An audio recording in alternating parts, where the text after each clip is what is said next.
we will begin tonight's lecture. I will do a quick introduction, and then our speaker will give tonight's lecture, and then we'll have time for questions and answers. After the lecture, if you have any questions during the lecture, feel free to raise your hand or just unmute, and we would be happy to field your questions. On behalf of the Lithuanian World Center and the Lithuanian Heritage Club, welcome to tonight's lecture, Diaspora Digitized, Discovering the Lithuanian Diaspora Through a New Digital Archive of Historic Newspapers. We are grateful you could join us this evening. Lithuanian history lives on, not only in Lithuania, but wherever Lithuanians have settled, across North and South America, Europe, and Australia. For generations, emigrant newspapers preserved political debates, cultural life, community milestones, and the everyday experiences of people building new lives abroad. Tonight, we are introduced to the Lithuanian Emigrant Newspaper Digital Archive, a long-term project preserving these publications and making them accessible in high-quality searchable form. Through the digitization of fragile originals and microfilm, this archive opens millions of pages to researchers, educators, families, and anyone interested in exploring Lithuanian diaspora history. Our speaker, Dr. Jonas Daugirdas, is the creator of this archive and has devoted many years to its development. His work ensures that the voices of past generations are not lost, but available to inform and inspire us today. Please join me in welcoming Dr. Jonas Daugirdas. Yay. Thanks, and thank you to all the people who are signing in. It shows that you're very interested in Lithuanian history, and I would say a very unique history of Lithuanian immigrants. It's amazing how many newspapers these diaspora Lithuanians published. The Lithuanian Research Center with which I'm working, has over 2,000 newspapers in their archives, published by Lithuanians in the past 130 years. So just to start, we're talking about Lithuanian diaspora or emigration, and there were three main waves of emigration, and I'm not sure the exact years are correct, but the first wave was from 1880 to 1920, and these were basically Lithuanians who were fleeing the Tsar, being forcibly incorporated into the Russian army, and many of them were coming for a better life. After 1920, that immigration wave slowed down somewhat for various reasons. And the second are the war refugees that were stuck in DP camps in the mid-1940s, starting from 1945 through about early 1950. And they eventually were allowed to leave the DP camps in Germany. And they wound up in Canada, Australia, South America, and most of them, of course, in the United States. And then after Lithuanian reestablishment of independence, there's a third wave of migrants that started out after 1989. So these are the main countries to which that they emigrated in. And when they came to those countries, they started to publish newspapers. And what's very interesting, today you have Fox News and CNN, and they will totally write about some pronouncement of Trump in a different way. And nothing is new under the sun. And if you look at the newspapers, many of these Lithuanians were working in mines and working in the garment industry, and they were quite left-leaning. And some of them were anarchists, and there were communist and anarchist newspapers published that were started in the early 1900s, and some of them continued on through the 1970s and 80s. Laisvė is one example, Vilnius is another example. Then there were socialist newspapers called Keleivis, the Traveler, published in Boston, and Naujienos, the News, published in Chicago. Many, many Catholic newspapers, Katalikas in the early 1900s, Darbininkas, the Worker. Garsas was published in Pennsylvania. Draugas with which I've been associated with, published in Chicago. Vytis, the night, Ateitis, the future, Aidai echoes Eglute fir tree. And then there were all kinds of additional newspapers, each with a different point of view. Akirache was sort of by liberal-leaning Lithuanians. That was started after the war in the I think it was early 1960s. Dirba was a nationalist newspaper published out of Cleveland. Vienybė or Unity out of New York. Tėvynė was the SLA newspaper out of also New York. There were some quirky newspapers, one of which was called Saulė, which was published in Mahanoy, Pennsylvania, by an entrepreneur and had an entrepreneurial way of writing, Lithuanian, but also had a lot of very interesting bylines. And scouts and young Lithuanians had their newspapers.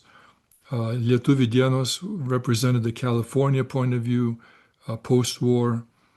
Lietuviai Amerikos vakaruose, Lithuanians in the Western U.S. And it goes on and on.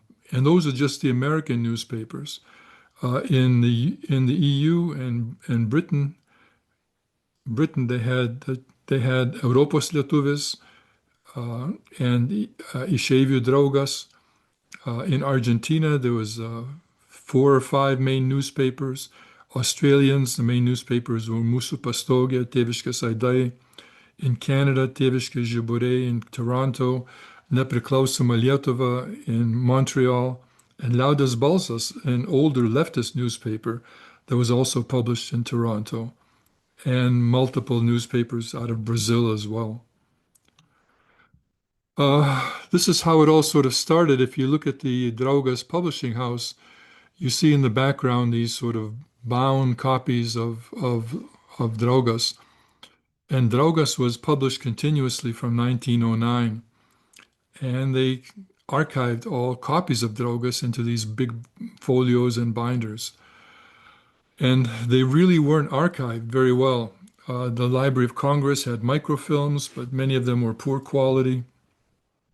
And then there were various fragmented copies of original Draugases in various libraries here and in Lithuania.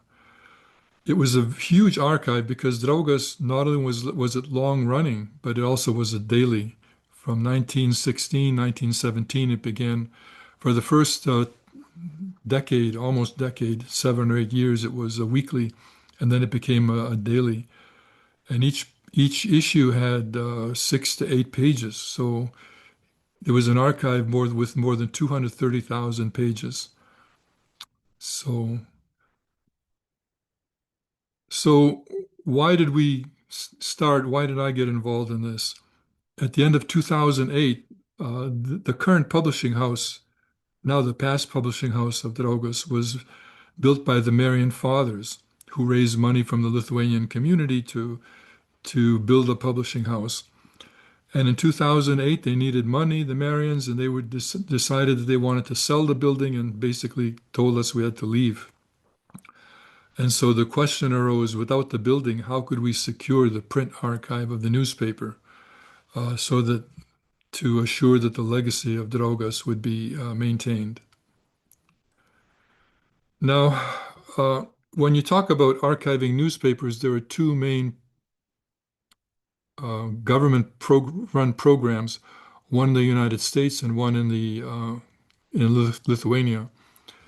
And the one in the United States is called Chronicling America, and they've been running now for over a dozen years.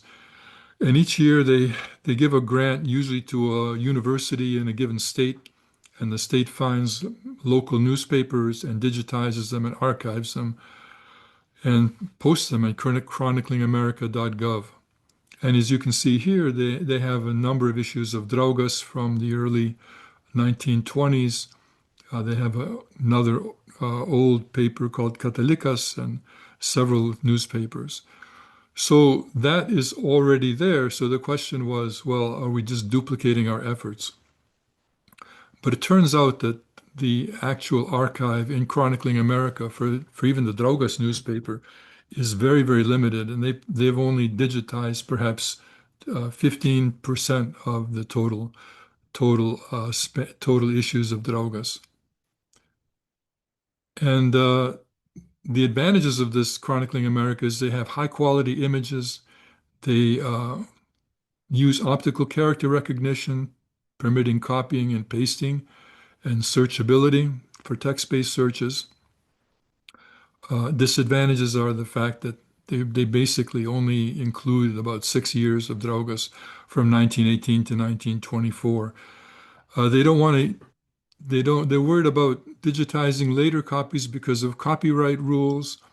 And then also, it's a very state-oriented program, and Draugas initially was published in Pennsylvania, and then it moved on to Chicago.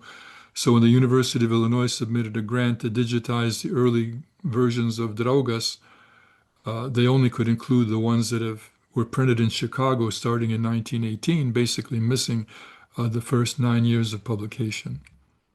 And then if you look at Chronicling America, it's not very easy to use. It's tough to find anything when you go to that website. Now, Lithuania started a different project called ePaveldas, and Paveldas means heritage, and E, of course, is electronic. And they've been very, very busy imaging multiple items of historical interest, not only newspapers, but also books and libraries and audio files. And so they have archived beautifully many images of newspapers that were published not only in Lithuania, but also newspapers that were published by the Diaspora. So now the other question is, well, if ePaveldas has done this, why do we need to do this? Because they've done a good job. And it turns out that there's a number of factors. The first is they basically make a JPEG image, an image without any kind of optical character recognition of every page, and every page is a separate file. So it's impossible to search.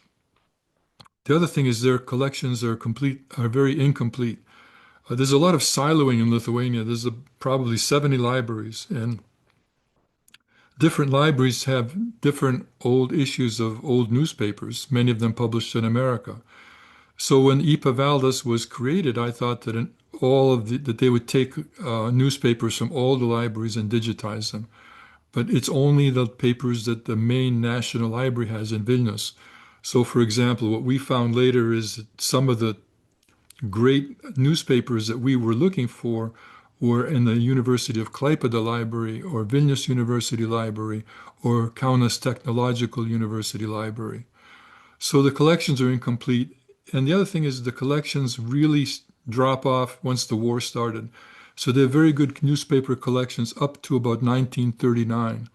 And then after 1940, there's a complete silence of newspapers and many newspaper titles that are on ePaveldas. You'll notice that they stop around 1939. And we don't have that problem because we have our libraries, including the Lithuanian Research Center, has been archiving the newspapers even during and after World War II. The images are very high quality. Often they're scanned from originals rather than microfilm. A wide variety of newspapers scanned. After copyright clearance, we've been working with the National Library, and they were happy to hand over scanned images to the Lithuanian Research Center for digitization. So we've really kind of leveraged what they've done, and they really reduce costs, and not only costs, but also quality, because to save costs, sometimes we had to digitize from microfilm, and the microfilms tend to be very high contrast films, and they're good for text, but for pictures are very, sometimes very poorly reproduced in the black and white high contrast microfilms. And again, images of pages only, no text, so not searchable, although in the future they probably will make it searchable. And we talked about the other limitations. So a little bit about digitization, how it works. The real aficionados of archivists, they say you got to put it on microfilm. The reason is once you put it on microfilm, it'll last 100 years. And if you don't have microfilm, if you put it onto even like a jump drive or or a floppy disk, these electronic files tend to degrade. So the true purists will say you've got to do it for microfilm. And I think a mistake we made when we were digitizing Draugas is we originally listened to these people and we made microfilm from our originals, which were very high quality, and then we tried to digitize the microfilm, and with resulting poor rendition of photographs, often speckles and dark areas, reducing the accuracy of OCR. I don't know why, when they do microfilm, why they have to use a high contrast film. I think if they use a normal contrast film, everything would be much better. And then originals. Many libraries archive mainly originals, including the Lithuanian Research Center in Lamont. If you visit it, you'll see stacks and stacks of journals in carefully produced box, carefully tended boxes where these newspapers sit. Uh, the images are very high quality, including images of photos. Sometimes they're very fragile. When you pick it up, uh, you'll tear it.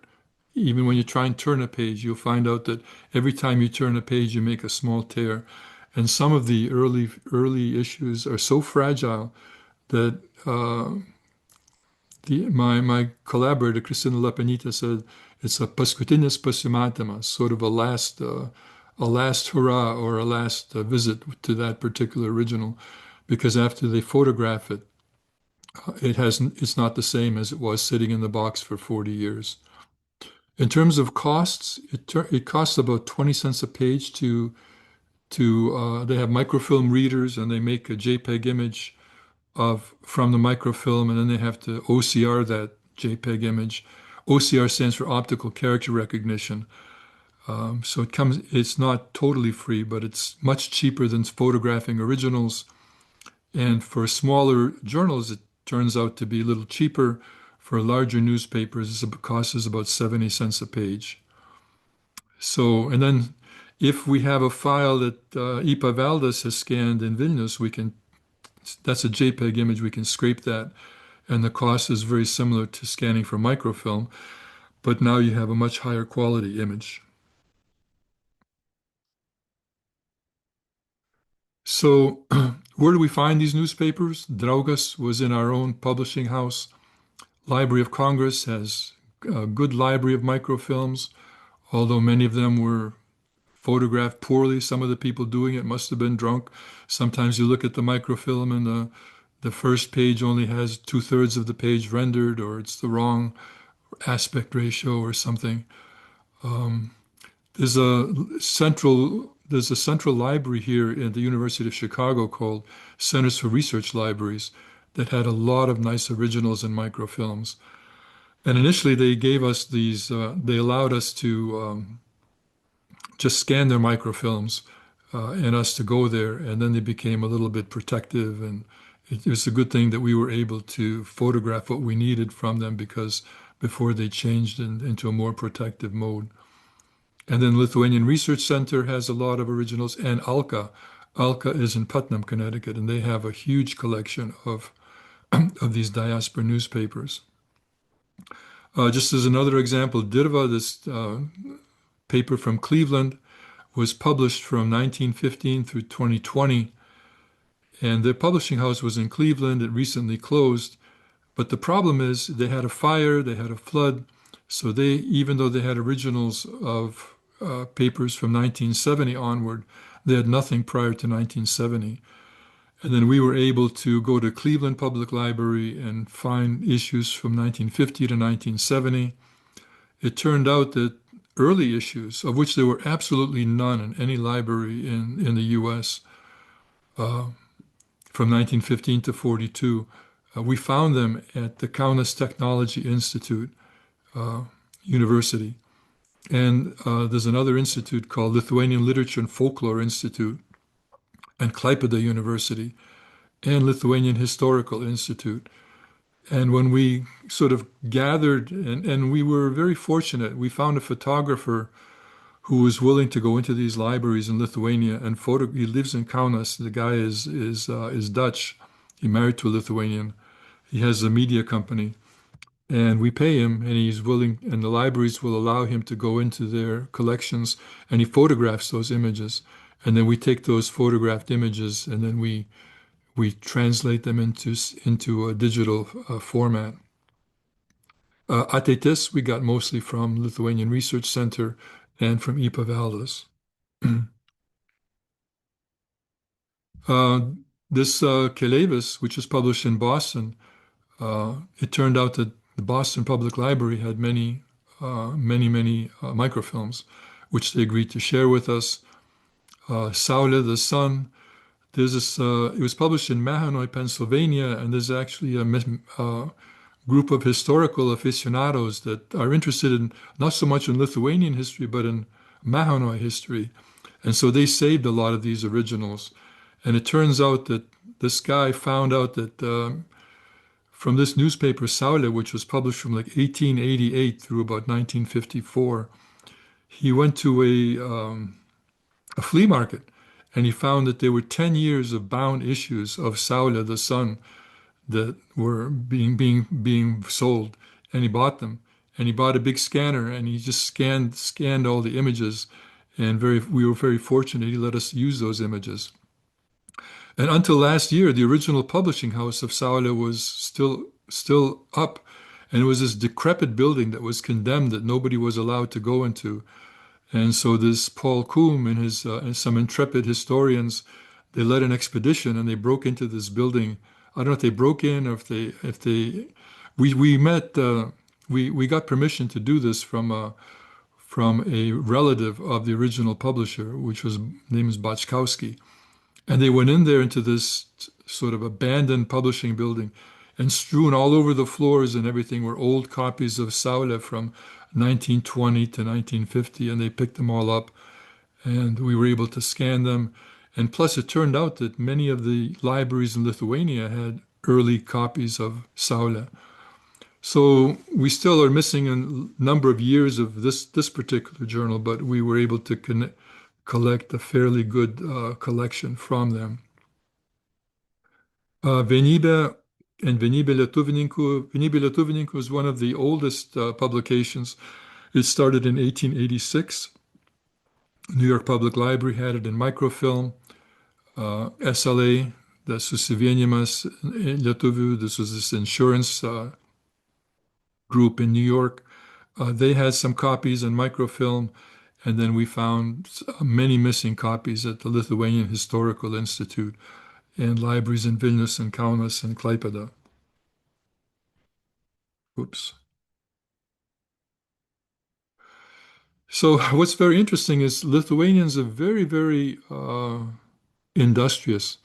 And not only do they have all these 2,000 plus publications, and probably more if you consider publications in Lithuania, but they published a book called Lietuvos Bibliografija, Lithuanian Bibliography, Seria B. Seria A is, I believe it's books, and Seria B is a list of all the publications, and they list all the libraries. They give them a C number, like C1 is Lithuanian National Library in Mažvydas. In Vilnius, C2 is the Vrublevskių Library, C4 is the Kaunas Library, and for every publication, they list what every library has.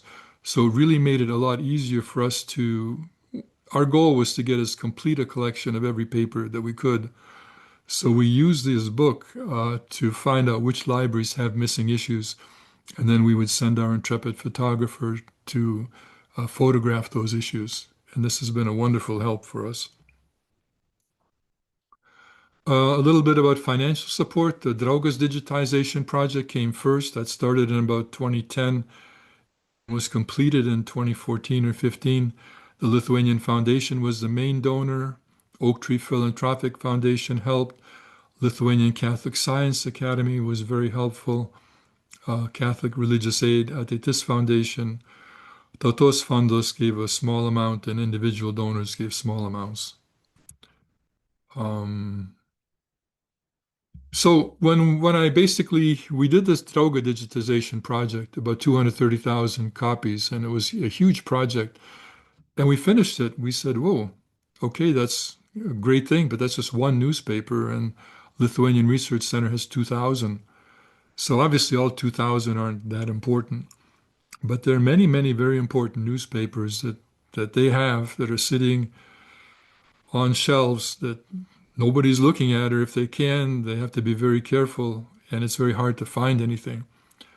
So we decided to launch a project with the Lithuanian Research Center, and I called it spauda.org. And the Lithuanian Research Center is a not-for-profit, so it's a good foundation for receiving money. And again, pretty much the same donors that they were. In addition to them, the Cleveland Foundation called Pletra helped us with Cleveland published newspapers. There's a Canadian Lithuanian National Foundation, and Montreal Community helped us with the Canadian newspapers. The Australian Lithuanians helped us with Mūsų pastogė. And then there were individual donors. Some of them were listed before that helped us with some of the California newspapers. And the Kaziskas Foundation helped us with Vitis. So a little bit about what we create. So you've all familiar with PDF files, and you if you have a digital PDF file, it's no problem. You can take it and copy paste it. You can open up the PDF file and search in it. If you can, if you transform a JPEG file into a PDF file, it's just an image. It's just a picture, and you can't search it. So there are a number of tools that are available, including from Adobe, that tries to look at these um, texts from different countries and languages and interpret them. And it creates a PDF that has two layers, and it has a bottom layer, which is the original image file, and over it, it puts a top layer that has the interpreted text from the image below. And all of this is combined into a single PDF file. And so we didn't like this idea of having a one file per page because some of these newspapers, some of them had 40, 50 pages, some of the journals. And we thought it was much nicer just to make a PDF file where one PDF file is one issue of a newspaper or a journal. And that's the format that we finally settled on. And the other problem is, Lithuanian, as you know, has all these funny characters. It has the Ogoniek, I call them the tails, and they have the dots over the E and the little birdies over the C and the Z and the S. So you need to have when they were printing these papers, they had to get special print characters to handle it. And it's sometimes some of these optical character recognition programs aren't very good for recognizing uh, files from different languages. We found one that was founded by Russian immigrants called Abby. I think it has an extra Y on there. It's called Abby Fine Reader. And not only does it handle Lithuanian well, but it allows you to scan in multiple languages at once. And that's very useful because if you just scan for Lithuanian characters, it won't allow any characters that are in English. And if you so for all the papers published in the U.S., you need to scan both for Lithuanian and English at the same time. For papers published in Brazil, you need to scan for Lithuanian, English, and Portuguese. Many of these papers also, it's useful to also add German into the mix, et cetera, et cetera. The only problem we've had is with these scanning programs is newspapers, as you know, many of them are set in multiple columns. And the programs aren't very good in terms of scanning the text within columns. So they'll scan all the words. So it's very good for word search. But then if you want to highlight the text to sort of text and copy it, you don't always get the column from one column. You get text that bleeds over from adjacent columns. And this will probably be solved by some AI. In fact, I've been working with Grok to try and respect columns. And probably in 5 or 10 years, this problem will be solved. But the current scans don't always respect columns, especially if the columns are packed tightly against one another. Um, the nice thing about posting something on the web as a double layer PDF file is that Google web crawlers will recognize the text.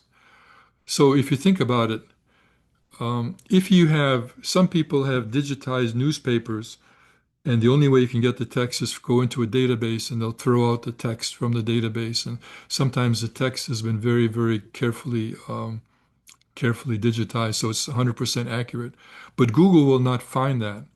But if you just upload a PDF file, a bilayer PDF file, Google will see that text layer of the PDF and it will add it. So when you'll be able to find that text with a global Google search, which is very useful because then it takes all of this Lithuanian history and cultural experiences and it puts it out on the web so that people can search that on the web using Google search.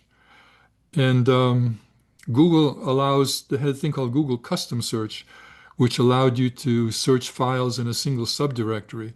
And we use this a lot to try and limit, for example, so people can go into 1935 Draugas. I mean, the problem with searching something with Draugas, you can imagine, is 230,000 pages. But if you could search just 1935 or 1934, it's much easier to do.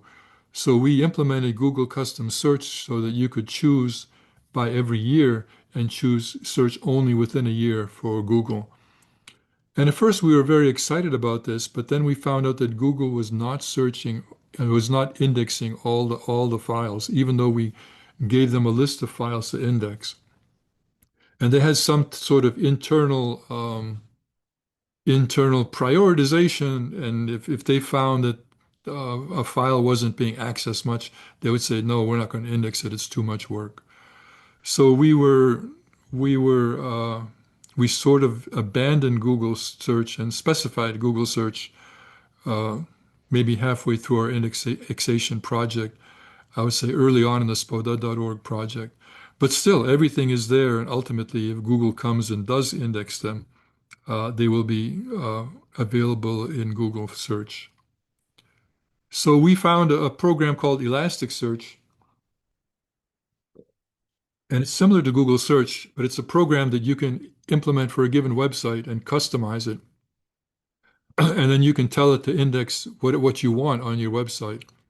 So we hired some programmers. We put up the Elasticsearch program, and we have actually three implementations of Elasticsearch, one on the Drogas website, one on the Drogas news website, and then one on spoda.org. And here now we're for sure we're indexing all of the issues. There is one little wrinkle in this. We only update the Elasticsearch. We only have to. It's a lot of work once we upload. Uh, we're uploading newspapers all the time, and so the Elasticsearch update is such a lot of work. We only update it once every 12 to 15 months. And so a lot of the newspapers we've uploaded in the last 12 to 15 months have not entered into our Elasticsearch database. And I'll show you how that works in a few minutes. So with Elasticsearch, how do we, or any, with actually with Google search, how do you search for something? First of all, you search for the PDF file that contains a given word.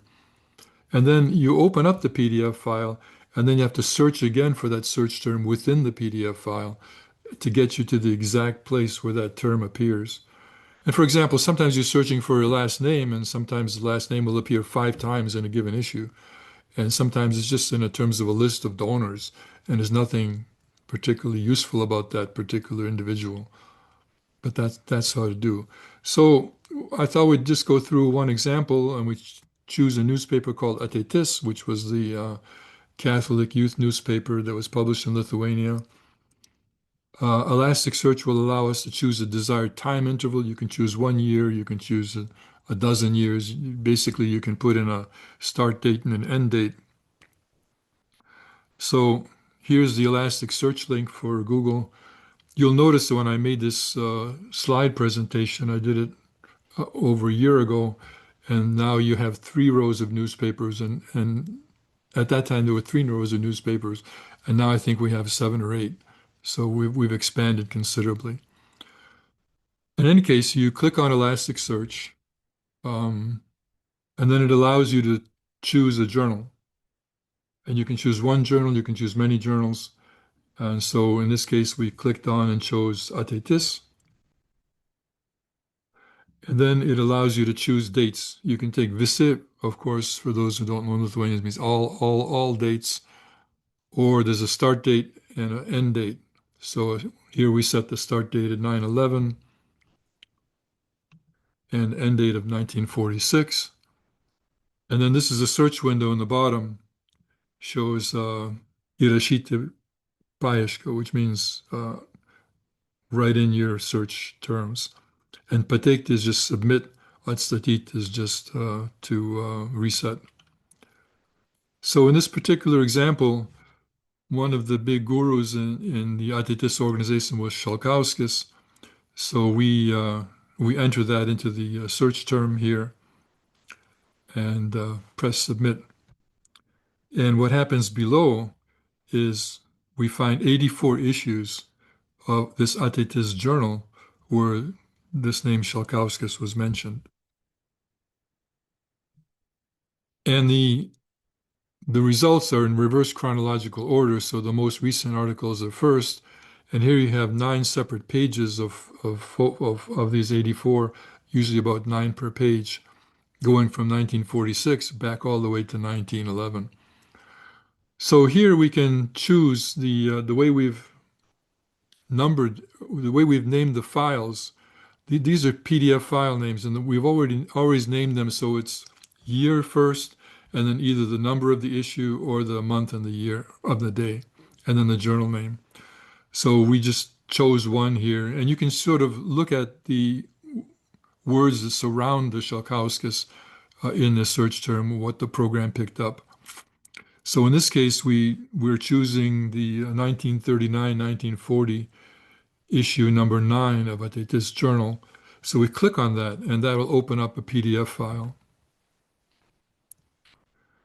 And then this, when we click on it, it gives us the file.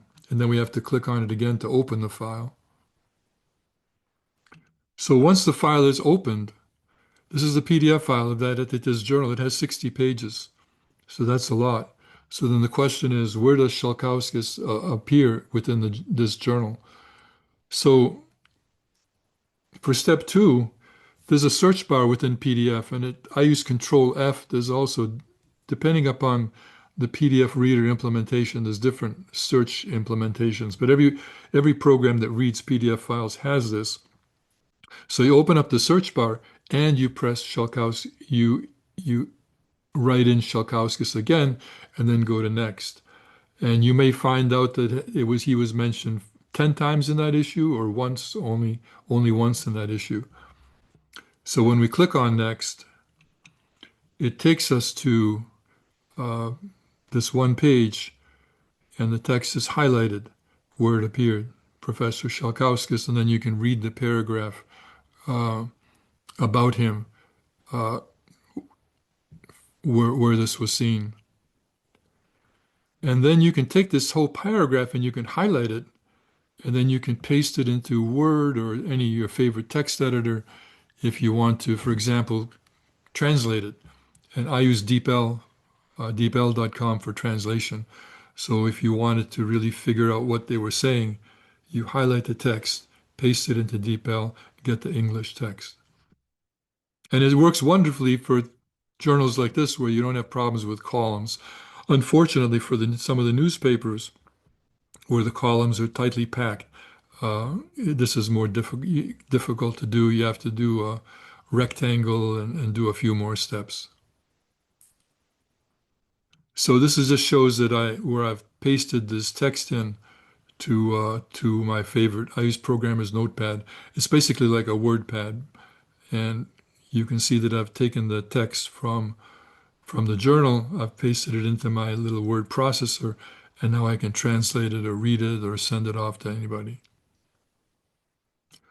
So I think that's pretty much it. What's next on our agenda? When we did this a couple of years back ago, and actually we've already digitized pretty much all of these, except there's this one leftist paper called Vilnis, which was like Draugas, which was published from 1920 to 1980 something or other, and it was also a daily, so there's over 100,000 pages, so that's still on the back burner. Um, One of the special projects is when Lithuanians were displaced from their country and wound up in these DP camps. They started publishing, and there were maybe, I don't know, several dozen of these DP camps. Each one had their own newspaper. And so Valdas actually looked in their archives and then digitized a lot of these newspapers from the DP camp Lithuanians. And then they didn't digitize them, they scanned them. So they had scanned images, and we digitized the images. And there's one category called DP Spaudiniai where I think it's about 100 of them that we've already digitized. So you can read about the experiences as they happened of Lithuanian diaspora when they were stuck in these DP camps. So in summary, Lithuanian Archive of newspapers published by immigrants helps to understand their hardships, their mindsets, and their worldview during the conditions that were in force at the time. A digitized text with search facilitate access to these sources, not only for Lithuanians, but for scholars across the world. And I just wanted to, I'm not sure if how to get out of this here. Hmm. I wanted to get back to the web, but I'm seeing Yeah. that I'm not. If you press escape, it will leave full screen. Um, Just on the keyboard, escape. yeah, it doesn't work. Okay. But let me try and see if I can do this. Oh,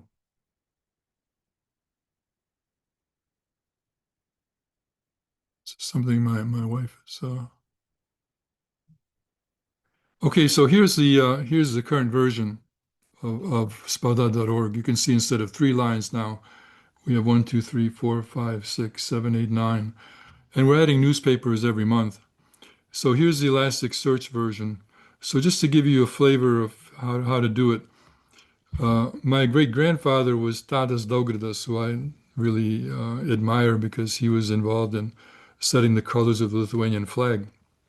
He died in 1919, so I wanted to see if there were anything written about him in newspapers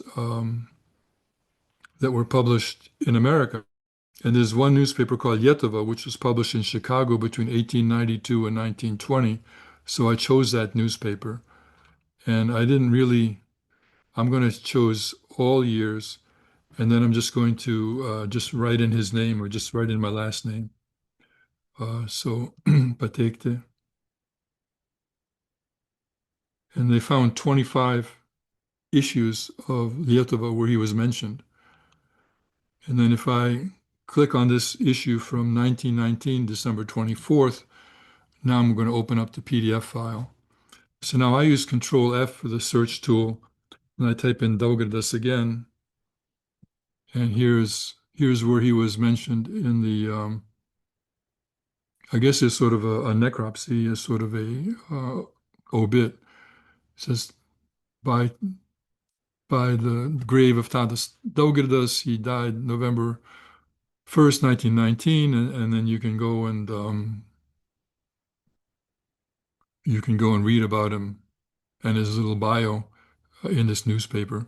So if you have some relative somewhere that went to Argentina and was lost, or uh, you think it's amazing. I mean, most newspapers wrote about most of us and most of our family members. So I can go and find out the boat that my parents came to. When they were listing immigrants, the composition of every boat that would come to the U.S., these various newspapers like Dirva and Draugas. And, I found that the boat that my parents came in on, and it was mentioned in the newspaper. So let's open it up to questions. If there's anybody who has questions or suggestions, I'd be very interested. Hi, this is Tom Sadowskis. A very, very great presentation. And maybe you mentioned it and I missed it, but is it possible to search on a particular, say, a name across all of the digitized Lithuanian newspapers at the same time, or do you need to go into each individual one? You can do multiple. Now, I think if you we have now we have about 100 newspapers. I think you may bust the computer if you choose all 100 of them. So I think, but I think, well, we can see. But I don't, and plus you would get too many hits. So, but for example, let's take this Tadas Daugirdas. Okay, I clicked on Lietuva, and I can click on Dirva, which is published in Cleveland, Darbininkas, and say, for example, Goddesses? Goddesses. Okay, let's do that, and then click on it again.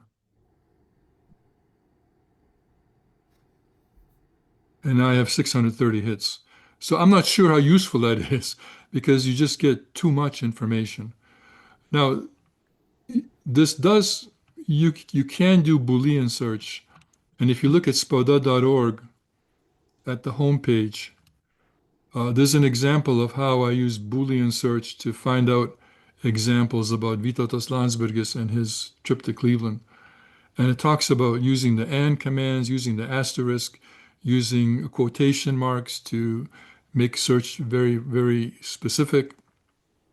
And I think it might be for serious searchers, it'd be useful to read this presentation about how to use the Boolean search for an Elasticsearch.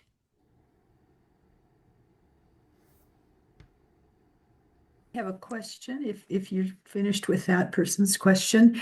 I'm interested in the displaced person camp newspapers that were published. You said each camp had its own newspaper. And Mhm. I'm wondering, do many of those newspapers have, like a census roster of the people who were in the camps at any given time? Is that the way they were used in any way?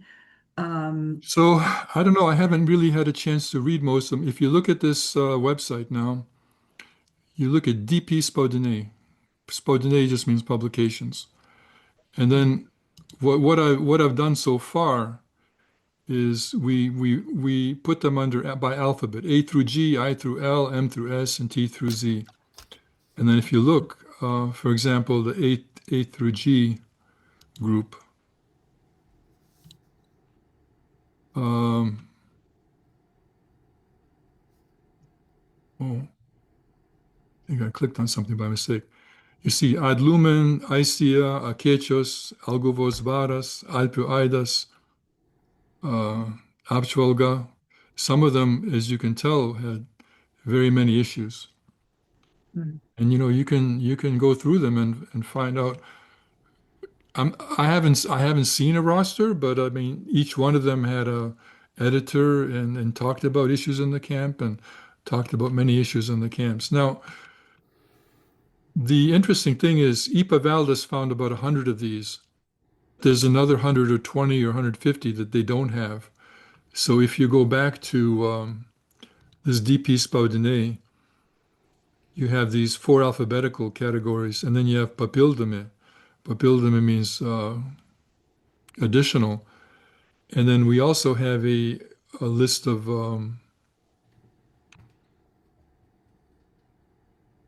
if you go through the, is by city. So this will list every camp, I mean, not necessarily camp. Sometimes it was just Lithuanians that wind up in this. The Salzburg had Mūsų Tėvynėn. Tyrol had Alpių Aidas. In Vienna, they published this Janinas. And many of these haven't been digitized yet. Some of them are, some of them have been.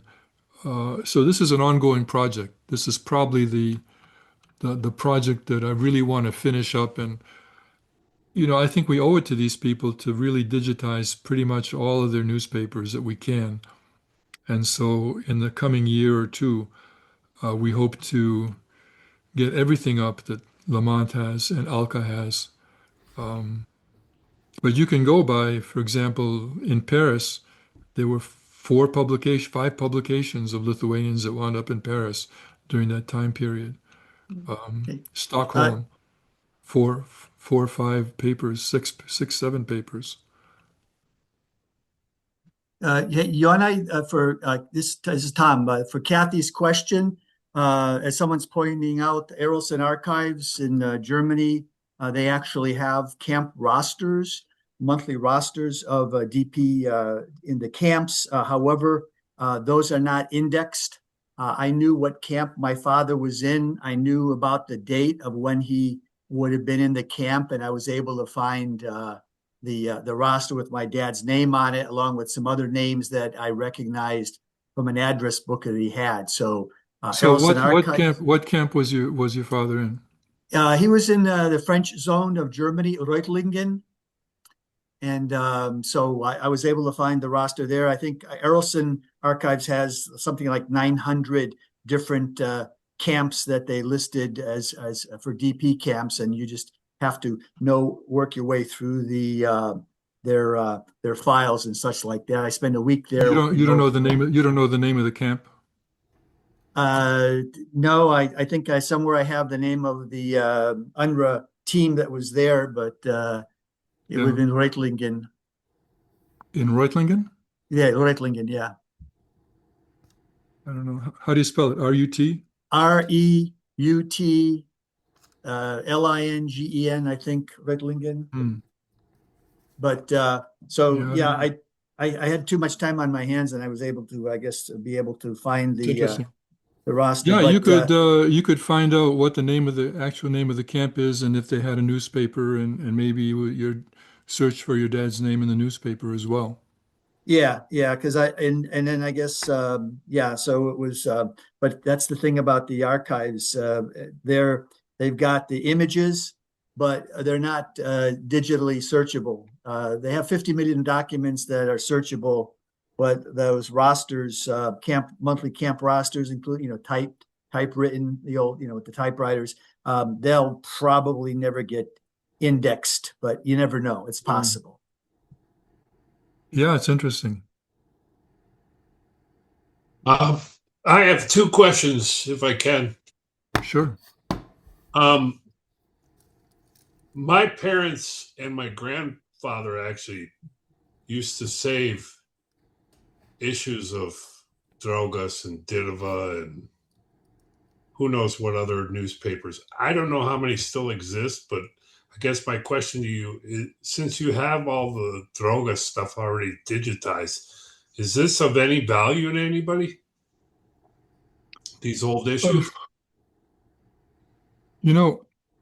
I think the Lithuanian Research Center has a policy that they cannot archive duplicates because they just don't have the space.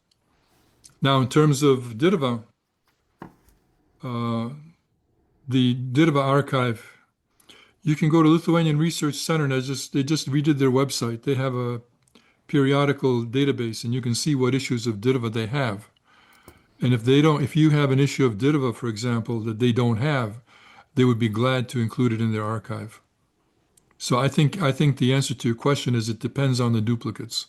Now, Draugas has a really complete set. We have, in fact, 2 or 3 complete sets of our papers. So for Draugas, we were trying to figure out if any libraries in Lithuania wanted our duplicate sets. So I think if it's a paper that is well preserved and many people have it, then I think there's less interest in including it in archives. Jonai, Okay. this is Robertas Vitas from the Lithuanian Research Center. Okay, there you So go. yes, absolutely. What Jonas just said is correct. LithuanianResearch.org. You can do a periodical search. If there's something we don't have that you or somebody has, we will gladly take it. And yes, because of space considerations, we're really hard pressed to take duplicates and certainly not triplicates. But I also want to assure everybody that when these periodicals are digitized, the originals are not discarded. We hold on to the originals. First of all, we think that they possess historical relevance. And also, you never know what technology will exist 50 years from now, and maybe they will somehow be re-imaged. Absolutely. I think even we noticed we started digitization in 2009 with Abby Reader version 8, and now we're up to Abby Reader version 17. And in the course of the 10 years or so that we've been doing it, the digitization accuracy and has improved tremendously. And as I said, I work with Grok to try and fix this column recognition business.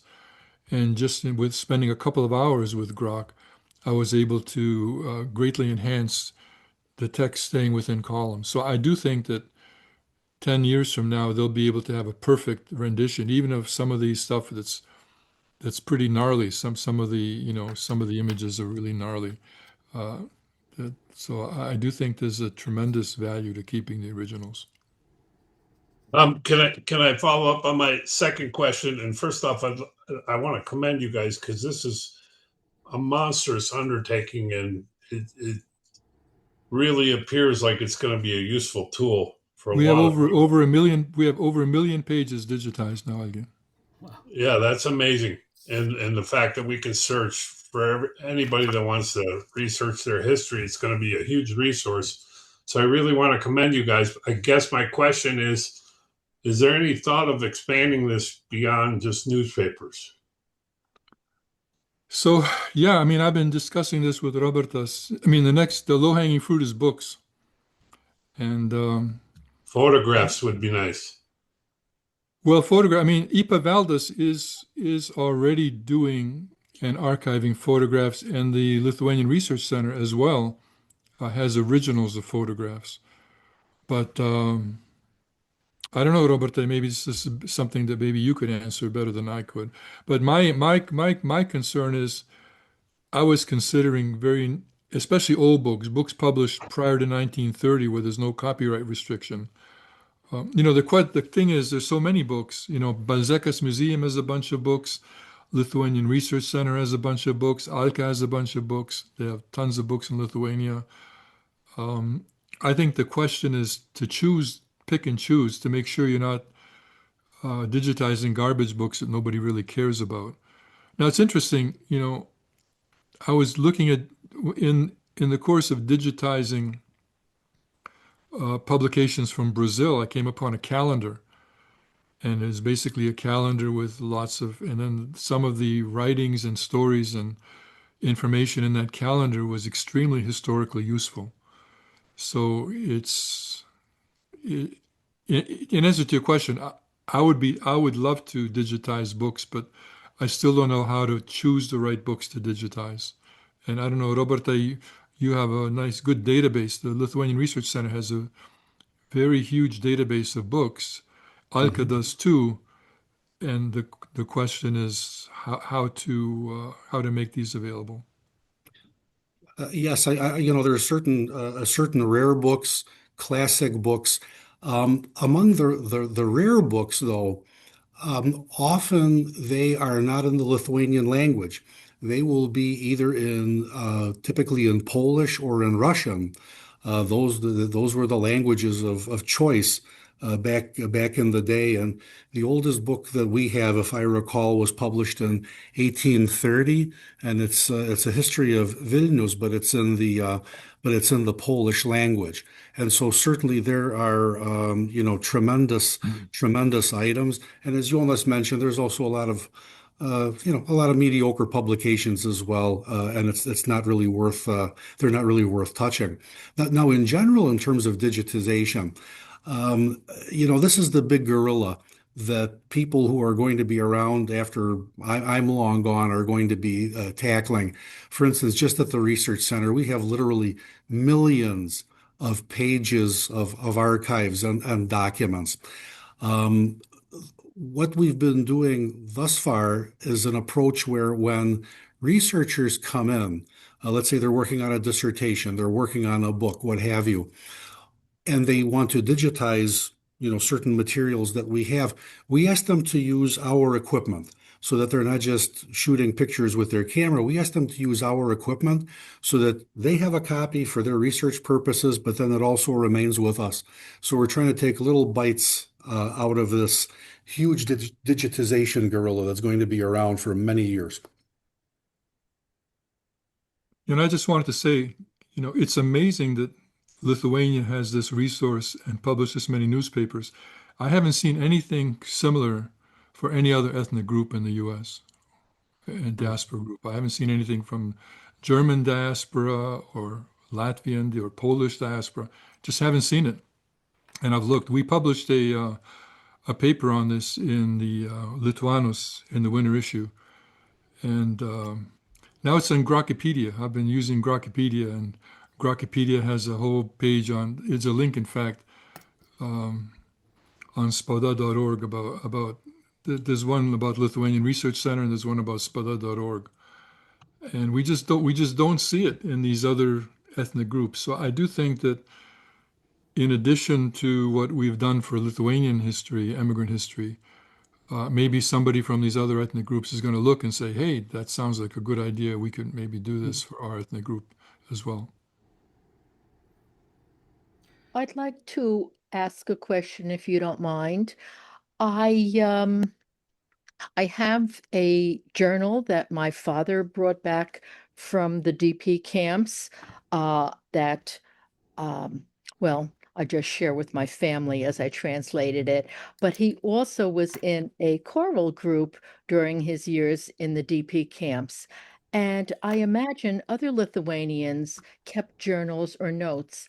And he kept this beautiful music book with the words of the songs and the hymns that they sung.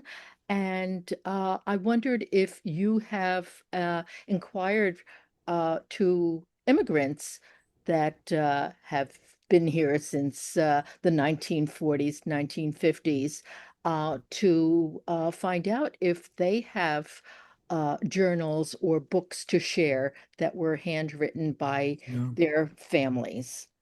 I mean, I think Robertas is going to answer this question. He's the one to do it. But I can tell you one thing.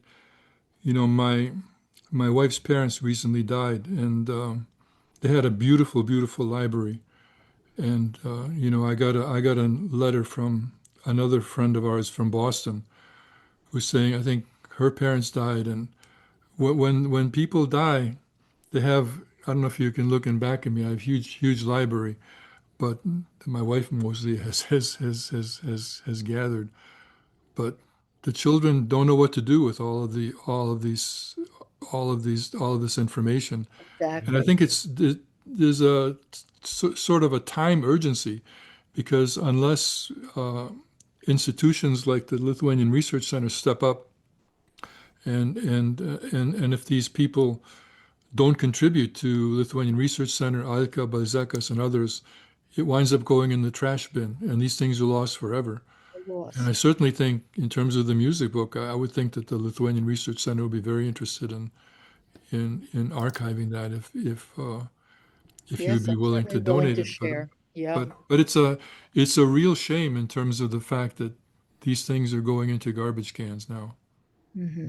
We are constantly asking people for their materials, for their journals, for letters, for photographs.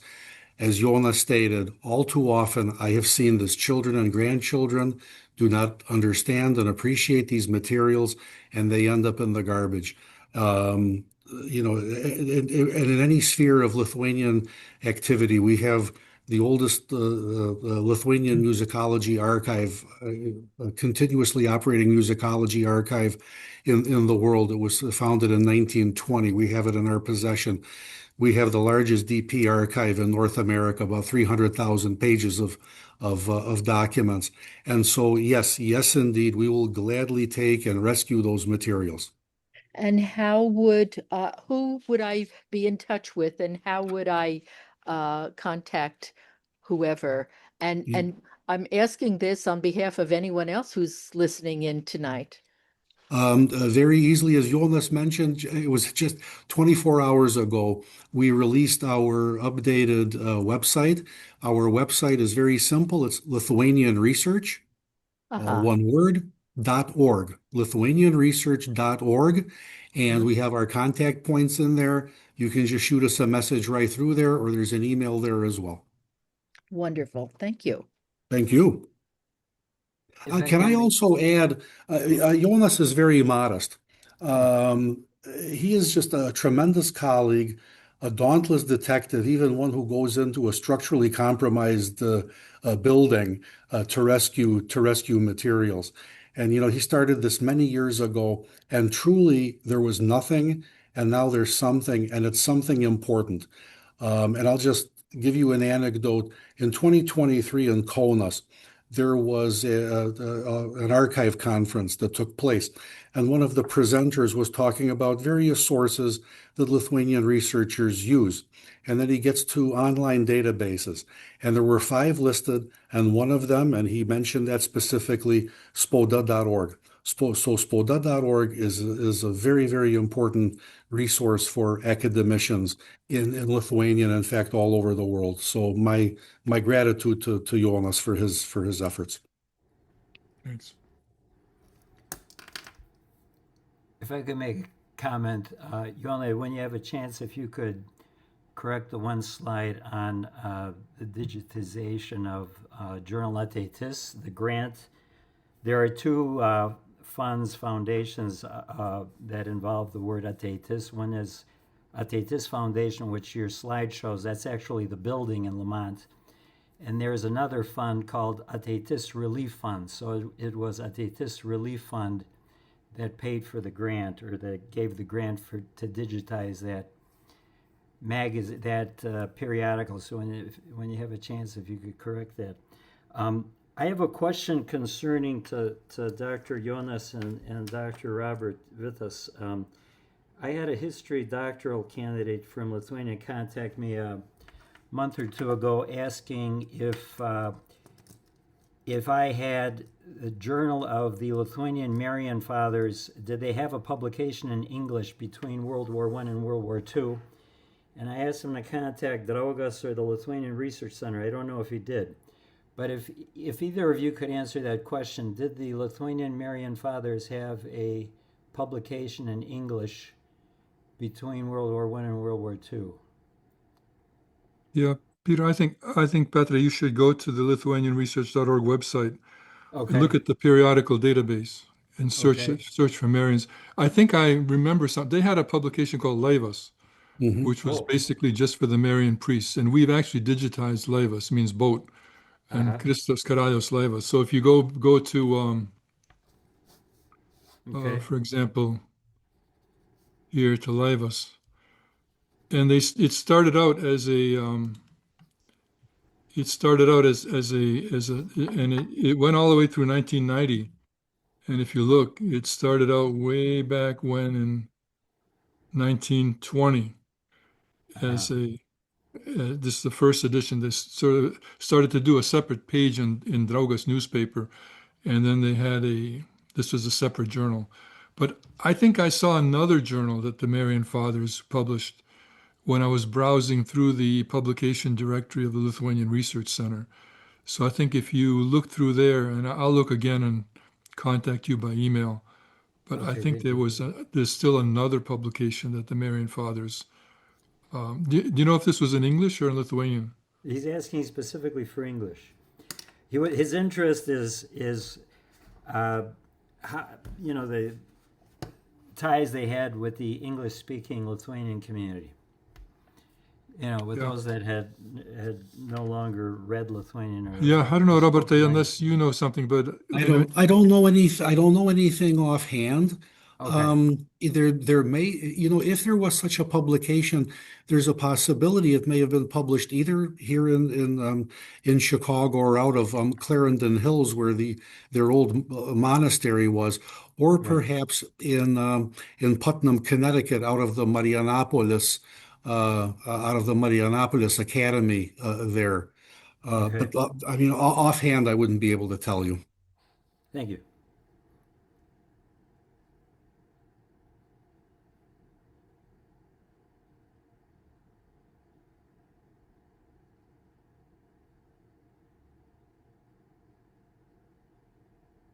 There's I just a want to show you, Patre, this is the Lithuanian Research website and periodicals, and you click on Explore, and there's like, I don't, this is must list all 2,000 of these, and sort of so this is, if it's not here, chances are it may not have existed.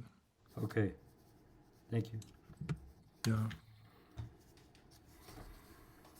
we have two questions in the chat. Okay, here it is. The Marian, Vienuolynų Marijonų Iliustruotas Medicinis Žurnalas from 48 through 75. Maybe that's what you're talking about. Because this Okay. looks like it was in English. Got it. Thank you. But post-World War II. Yeah, Thank we you. have not digitized that particular journal, but that's something the- that you could the go to Marian Lamont is and look not- it up. It's not digitized, the Marian. Okay, got it. Yeah, but Lamont has it, so you can go there and pull it up. Oh, well, thanks. Hi, Jonas. Is there a VLIC archive or a newsletter? Do you know? So I think the people who were involved in Vlikas, there are a number of very important archives that were published by people involved in Vlikas. One was called Ilaisve, and then the other was called Elta Bulletin. And then there was, here a second. So I'm not sure Vlik per se, and then Laisvoji Lietuva, the Canadian YAV version, a lot of people from Vlikas were involved in there. I don't know, Robert, maybe you know these papers better, but I would look at Ilaisve and Laisvoji Lietuva, Can YAV, and then Elta, the Elta Bulletin. Yeah. Thank you. Now, most of these are in Lithuanian. Some of them are actually in English. One is very, very interesting. It's called Lithuanian Bulletin, and this was actually published during the time of World War II and shortly thereafter. And it has some very, very good reportage of what was going on in the camps. How was, there's like one article I reproduced in Lithuanian Heritage by a Swedish professor who talked about life under successive occupations, et cetera, et cetera. We have, of course, Bridges. We haven't added it to Elasticsearch yet, but the journal is there, and Bridges is available in digitized format, and it's of course in English. So there are probably 6 or 7 of these digitized journals that are completely in English.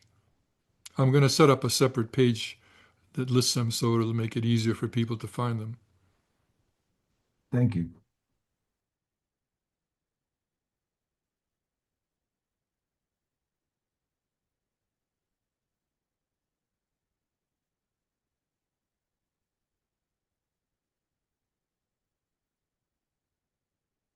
There's a question in the chat asking if you are familiar with the Arelson archives for searching displaced persons, and then there's a link, arelsonarchives.org. No, I haven't seen it.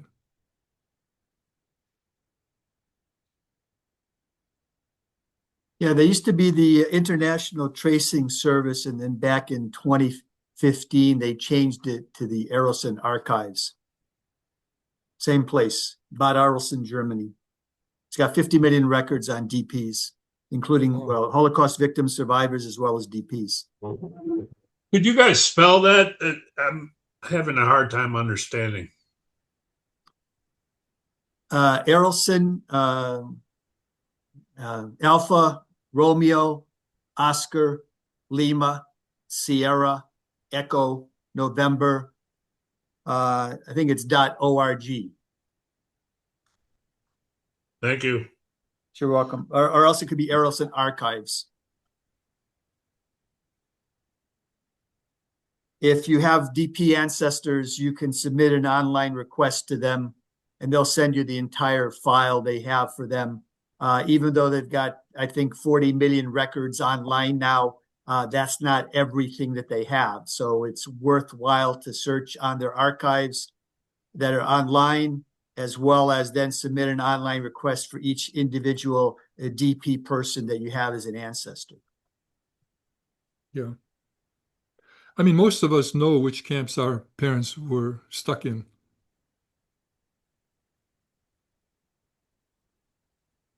It's arlson-archives.org. Thanks. Sure.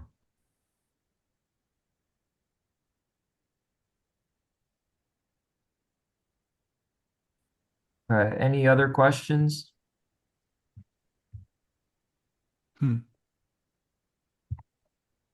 If not, thank you all for joining us this evening and for your interest in preserving and exploring our shared Lithuanian heritage. We are especially grateful to Dr. Jonas Daugirdas for his years of dedication to this important project and for sharing his work with us tonight. On behalf of the Lithuanian World Center and the Lithuanian Heritage Club, thank you, and we hope to see you at future events. This lecture is recorded. We'll have it up on our Lithuanian World Center YouTube channel. I will send the link to everybody next week. Gero vakaro visiems. Excellent. Great. Thank you. Thank you so much. Ačiū. Thank you.